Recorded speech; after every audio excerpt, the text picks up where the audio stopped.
আপনি তাকে কতটুকু ভালোবাসেন, সে আপনাকে কতটুকু ভালোবাসে, আর প্রিয় মানুষটাকে আপনি কতটুকু মিস করেন, সে আপনাকে কতটুকু মিস করে। বিষয়টা এটাই। আপনি যদি কাউকে ভালোবাসেন, সে আপনাকে কতটুকু মিস করে, এই বিষয়টা কিন্তু আপনাকে বুঝতে হবে। আপনার প্রিয় মানুষটা আপনাকে কতবার মিস করে দিলে, আপনার কাছে কতবার মেসেজ করে, এই জিনিসটা কি আপনি একবার খেয়াল করেছেন? যদি সে আপনার প্রতি আসক্ত থাকে, যদি সে আপনাকে ভালোবাসে, যদি সে আপনাকেই চাই, তার প্রতি তার কাছে আপনার একটা ফিলিংস থাকবে অন্যরকম। আপনি একটা মেসেজ দিবেন, সাথে সাথে আপনার মেসেজটা কিন্তু সিন করবে এবং রিপ্লাই করবে। আর প্রিয় মানুষটা যদি আপনার প্রতি আসক্ত না থাকে, আপনাকে যদি মন থেকে ভালো না বাসে, আপনি মেসেজ দিবেন, সে কিন্তু অজুহাত দিবে। আপনি যখন তাকে বলবেন যে আমার মেসেজটা কেন দেখোনি বা আমার মেসেজটা দেখতেছে না কারো, তখন সে জবাব বলবে আমি ব্যস্ত ছিলাম, আমি একটু বাইরে ছিলাম। তার কাছে কিন্তু বাহানার কিন্তু তখন অভাব নাই। অতএব এখান থেকে কিন্তু আপনাকে বুঝতে হবে যে প্রিয় মানুষটা চেনাটা খুব দরকার। একটা প্রিয় মানুষের সাথে কথা না বলে আপনি কতক্ষণ থাকতে পারবেন, বা একজন প্রিয় মানুষ আপনার সাথে কথা না বলে কতক্ষণ থাকতে পারবে? আপনার কাছে যদি আপনার প্রিয় মানুষটি সঠিক না হয়, তাকে কিন্তু চেনার কতগুলো কৌশল আছে। আপনি সারাদিনে তাকে কতবার মেসেজ করেন, সারাদিনে আপনি তাকে কতবার ফোন দেন, সারাদিনে আপনি তাকে কতবার মনে করেন, টোটালি বিষয়টা কিন্তু আগে আপনাকে বুঝতে হবে।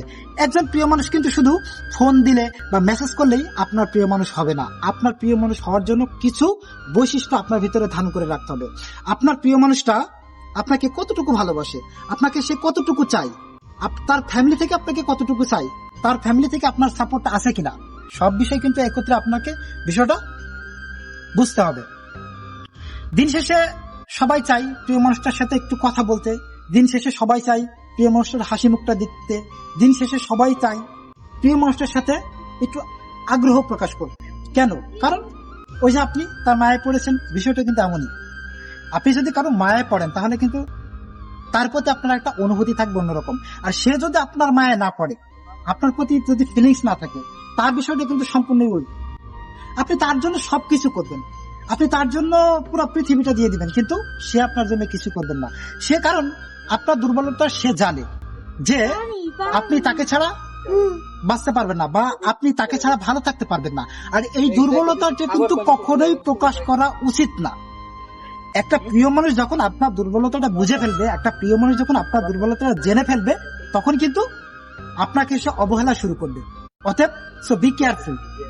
আপনি তাকে কতটুকু ভালোবাসেন সেটা আপনার নিজের মধ্যে রাখেন, আপনি তাকে কতটুকু চান সেটাও আপনার নিজের মধ্যে রাখেন। আপনি তাকে ভালোবাসেন, তাকে বোঝান, কিন্তু তাকে এতটা বোঝাতে যেন না যে সে আপনার দুর্বলতাটাকে পুঁজি করে আপনাকে সে ব্যবহার করে। এজন্য আমি আপনাদেরকে বলবো যে আসলে প্রিয় মানুষকে চেনার জন্য একটু সময় নিন, তাকে বোঝার চেষ্টা করুন, তার মায়ায় পড়বেন না। তো আজকে এ পর্যন্তই। সবাই ভালো থাকবেন, সুস্থ থাকবেন। আসসালামু আলাইকুম।